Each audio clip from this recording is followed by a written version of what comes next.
Nessa aula nós vamos tratar sobre momento angular. Eu dividi essa aula aqui na motivação, vou apresentar para vocês uma breve introdução do conceito de momento angular.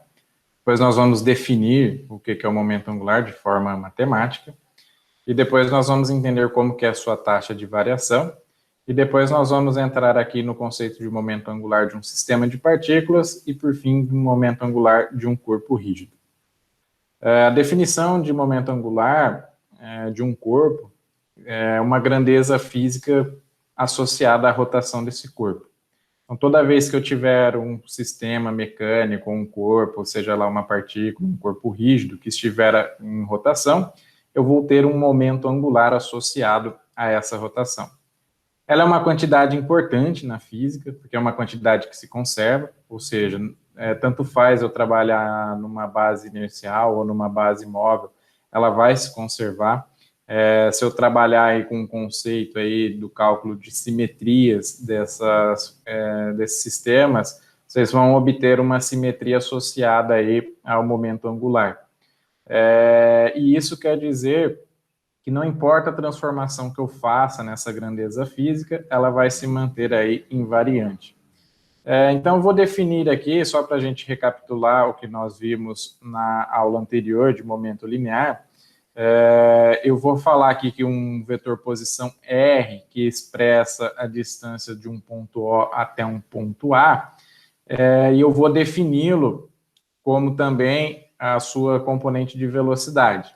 Então, se eu quiser calcular a velocidade desse vetor posição, basta eu fazer a derivada temporal desse meu vetor posição e eu consigo obter aí a velocidade desse ponto A.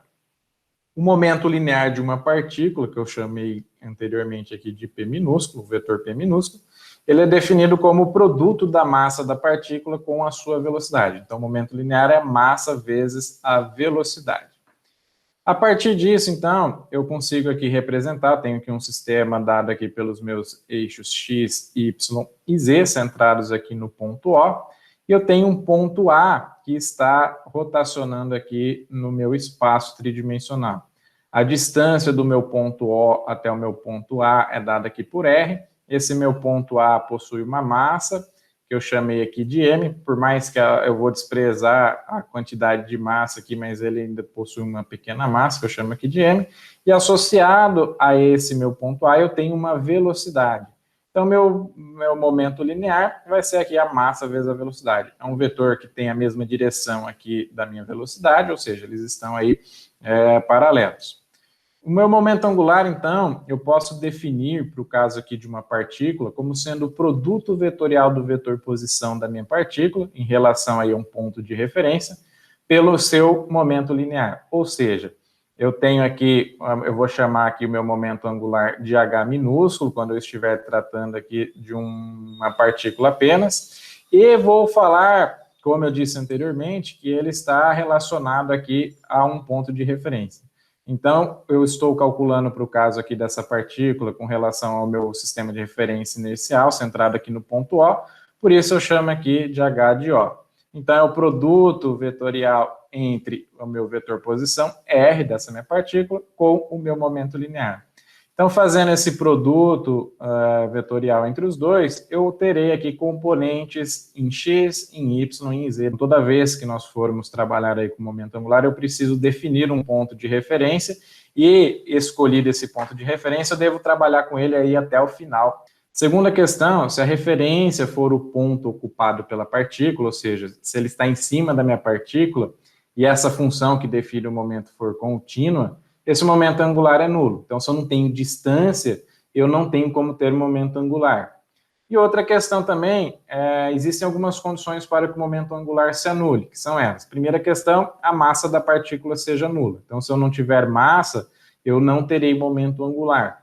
Segunda questão, que a velocidade da minha partícula seja nula. Então, se eu não tenho aí a aplicação de uma força que resulte aí no deslocamento e na velocidade dessa partícula, eu não vou ter momento angular. E a última questão aqui é se a velocidade da minha partícula for paralela à sua posição em relação ao ponto de referência. Então, eu não tenho momento angular aí para essa consideração. Então, para ilustrar aqui eu tenho aqui uma animação para mostrar para vocês visualizarem melhor aí como que é o funcionamento de um momento angular de uma partícula. Então, como vocês podem ver, imagine aqui que eu tenho uma partícula, dada aqui por essa bolinha preta, e ela está girando aqui em torno do meu eixo Z. Então, tem o eixo X aqui em vermelho, o eixo Y aqui em verde, e o meu eixo Z aqui em azul. Então, essa partícula, ela está girando aqui com uma velocidade. Esse vetor aqui, essa setinha aqui marrom, quer dizer que é a minha velocidade associada a essa minha partícula. E junto aqui, eu vou ter o meu momento angular aqui dado por esse vetor aqui em cinza. Então, conforme eu faço a rotação aqui do meu vetor, da minha partícula, eu vou ter aqui uma velocidade associada ao meu momento linear, a massa, e eu tenho aqui o meu momento angular também associado. É uma representação aqui para vocês terem noção de como que é o funcionamento aqui de uma animação de um momento angular de uma partícula. Então, feitas essas considerações e feita aí a visualização de como que é o momento angular dessa partícula, eu posso também calcular aí a taxa de variação do meu momento angular. Então, a taxa de variação aqui, eu vou chamar aqui de Hzinho ponto, vai ser a derivada temporal desse meu momento linear. Eu sei que, então, o meu momento linear é o produto vetorial entre o vetor posição e o meu momento linear. Se eu pegar aqui e substituir aqui a definição de momento linear como sendo a massa vezes a velocidade, eu terei aqui a derivada desse produto vetorial. Se eu fizer aqui a abertura aqui, produto vetorial do vetor posição com o vetor velocidade, isso daqui vai ser nulo, tá? Os vetores estão na mesma direção, eles são paralelos, então a derivada disso daqui, esse produto vetorial aqui é zero, então, consequentemente, a derivada vai ser zero. Então, eu vou ter apenas aqui o produto vetorial entre o vetor posição com a derivada aqui da nossa velocidade. A gente lembra que a massa vezes a derivada da velocidade é massa vezes aceleração, e isso daqui é a mesma coisa que o resultado da nossa segunda lei de Newton, que é força. Então, eu posso falar que a taxa de variação do meu vetor momento angular vai ser o produto vetorial entre o vetor posição e uma força, ou seja, força vezes uma distância, força vezes um deslocamento. Então, com isso, a gente sabe de física, de conceitos passados, que força vezes deslocamento, ou no caso aqui o produto vetorial entre força com deslocamento, é a mesma coisa que torque. Então, a taxa de variação do momento angular é igual ao torque total aplicado na partícula. Então, a derivada aqui do meu momento angular, a variação do meu momento angular é o torque, que é o produto vetorial entre o vetor posição com o nosso vetor de força. Agora, nós precisamos estender aqui o momento angular de um sistema de partículas. Então, para um conjunto de partículas em relação a um ponto de referência, ele pode ser definido aí como sendo a soma do momento angular de todas as partículas em relação a esse ponto. Então, eu vou chamar aqui como sendo o momento angular de um sistema de partículas como um H maiúsculo, vou colocar ele também aqui da forma vetorial. Então, esse meu momento angular de sistema de partículas vai ser a soma de cada momento angular de cada partícula. Então, eu posso ter N partículas, então tenho desde uma partícula até N partículas, e eu posso abrir também esse termo aqui. Então, terei I vetores aqui, terei N vetores posições e terei N momentos lineares. E aqui, quando eu faço a abertura desses termos, eu consigo definir qual que é o momento angular total do meu sistema de partículas. Então, imaginem vocês aqui que eu tenho uma partícula aqui de massa 1, uma partícula de massa 2, M3, até uma partícula aqui iésima. Então, eu tenho associado a essa iésima partícula, eu tenho também um vetor posição, aí o iésimo vetor posição, terei uma iésima velocidade, também terei um iésimo momento linear. Junto com esses momentos lineares, com essas velocidades, massa, vetores, posições, eu terei associado para cada uma dessas partículas um momento angular. Então, o momento angular total de um sistema de partículas como esse vai ser a soma de cada momento angular de cada partícula. Eu posso reescrever aqui o meu vetor posição para ficar mais fácil. Então, o vetor posição de cada partícula, ele pode ser reescrito como sendo aqui o vetor que vai até o centro de massa dessa minha partícula. Então, vou selecionar um centro de massa para todo esse conjunto de partículas, mais a distância que eu levo para ir da minha origem até esse vetor posição no centro de massa. Então, isso quer dizer que para se chegar em uma partícula aí, nós sempre devemos passar aí pelo centro de massa. Então, a combinação aqui do meu vetor posição dessa partícula vai ser a distância que eu ando até o centro de massa, até a distância que eu vou até essa partícula, que eu chamei aqui de R'. Se eu fizer aqui o cálculo da velocidade, basta derivar cada um desses termos. Então, a derivada aqui do meu vetor posição no centro de massa vai ser uma velocidade do centro de massa, mais uma velocidade aqui associada à distância do centro de massa até a minha partícula.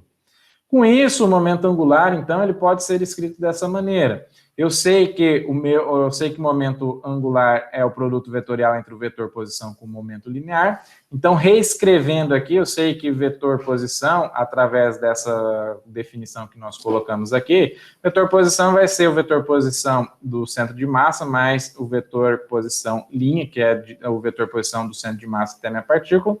Produto vetorial, eu sei que o meu momento linear é definido como sendo massa vezes a velocidade, então a massa vezes a velocidade até o centro de massa, mais a velocidade que eu tenho aqui do meu centro de massa até a minha partícula.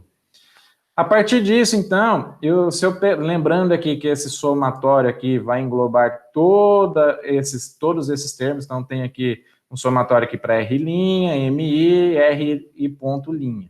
Então, fazendo aqui a abertura desse somatório, nós vamos chegar aqui ao momento angular total do meu sistema de partículas.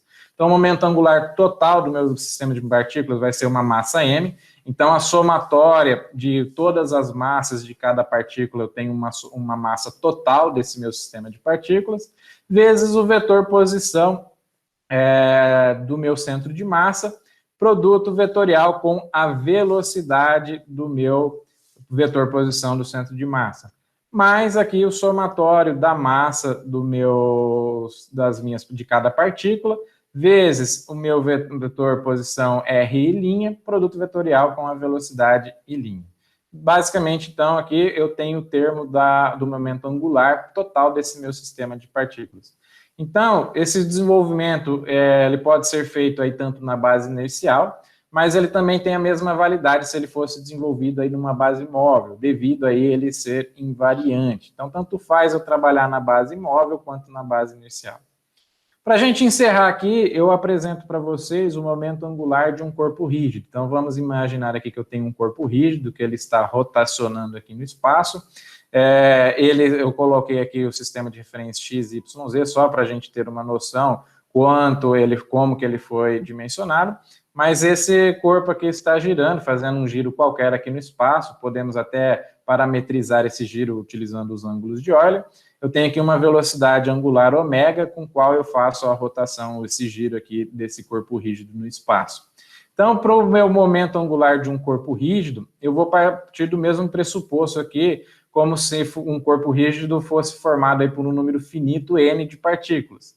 Então, meu momento angular vai ser aqui o produto vetorial do vetor posição, com o meu momento linear, e de todas as somas de todas as partículas. Se eu abrir aqui esse meu momento linear, eu sei que vai ser a massa vezes a velocidade. Lembrando, pessoal, que a velocidade absoluta de uma partícula é calculada aqui como sendo, então, a velocidade de uma partícula aí vai ser sua velocidade na origem, mais a taxa de variação do meu vetor posição com relação a uma velocidade angular, mais uma velocidade relativa. Para o caso aqui desse corpo rígido, eu não tenho velocidade na origem, também não tenho velocidade relativa, então a velocidade do ponto aqui, dessa partícula, ou desse corpo rígido, pode ser dado como sendo aqui o produto vetorial entre a velocidade angular com o vetor posição. Então, eu vou substituir essa velocidade aqui nessa expressão aqui que eu calculei aqui, meu momento angular. Então, o meu momento angular passa a ser essa expressão. Então, vai ser aqui massa vezes o produto, vezes o vetor posição, produto vetorial com a velocidade angular, produto vetorial aqui com o nosso vetor posição. Ou seja, eu vou ter aqui a massa com o vetor posição e a taxa de variação do vetor posição com relação aqui à minha velocidade angular. Então, o momento angular passa a ser essa expressão aqui. Eu posso ter uma relação também, que o produto vetorial aqui de A com o produto vetorial de BC é a mesma coisa que o produto escalar de A com C, multiplicado aqui por B, menos o produto escalar de A e B, multiplicado aqui por C. Então, se eu pegar a expressão anterior e aplicar essa relação, eu vou ter aqui somatório de I igual a 1 até N, das minhas massas, multiplicado aqui pelo meu vetor posição ao quadrado, vezes ômega. Então, o produto escalar aqui do meu termo, do primeiro termo com o A com C, vai ser exatamente o meu vetor posição ao quadrado, cada termo ao quadrado, vezes a minha velocidade angular, menos o meu vetor posição, produto escalar com o meu vetor velocidade angular, multiplicado tudo aqui pelo nosso vetor posição. Eu posso aqui explicitar aqui cada um desses termos, então eu vou abrir, eu sei que o meu momento angular eu tenho componente em x, em y, em z, tenho o vetor posição aqui com componentes em x, em y e z, velocidade angular com componentes em x, em y e z. Então eu vou abrir essa expressão que eu coloquei aqui anteriormente dessa forma.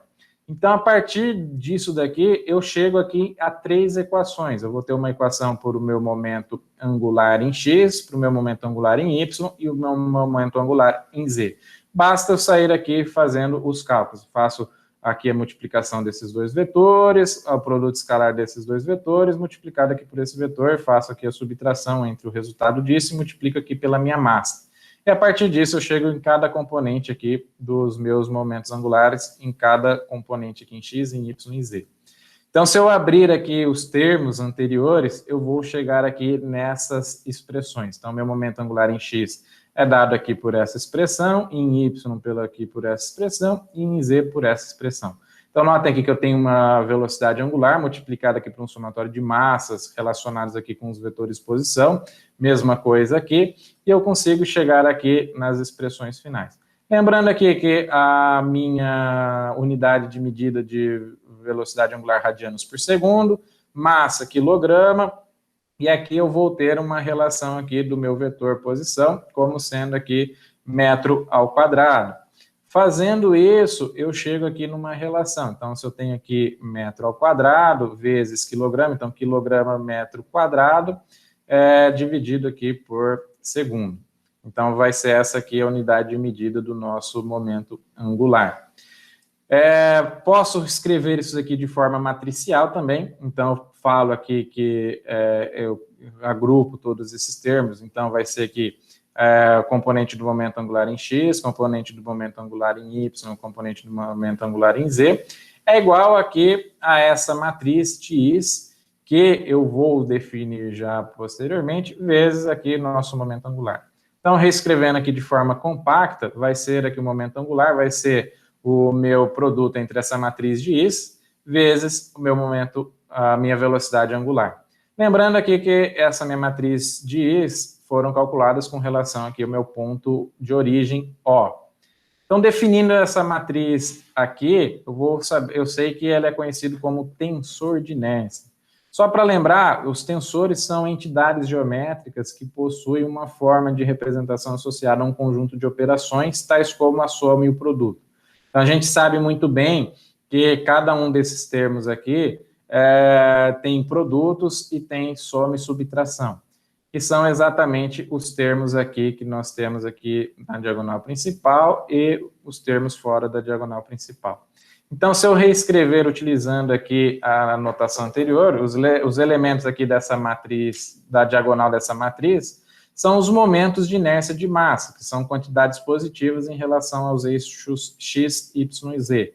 Então, eu tenho aqui um momento de inércia com relação a x, um momento de inércia com relação a y, e o momento de inércia com relação a z. E aqui eu tenho aqui produto e uma diferença entre os dois. Então, isso me acaba mostrando aí a definição de tensor. E, por fim, fora da diagonal principal, eu tenho aqui os elementos que são os produtos de inércia, são os elementos cruzados. Lembrando aqui que, se vocês analisarem os termos anteriores, O termo do meu produto de inércia de x com y é a mesma coisa que o y com x, então vai ser negativo. Mesma coisa para xz, zx também é uma somatória aqui de um produto negativo. Mesma coisa aqui para yz, zy.